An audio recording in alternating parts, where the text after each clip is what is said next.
Hello, this is Takami of Suikoushya. I am Japanese carpenter.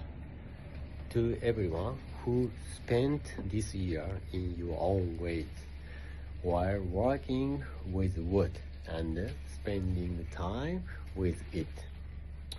The happy moment when your work was finished and the moment your hands stopped. All of them are important steps on your woodworking journey.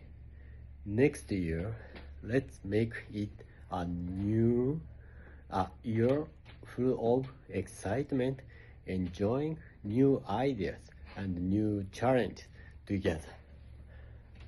Next year too, let's enjoy wonderful woodworking together. Happy New Year!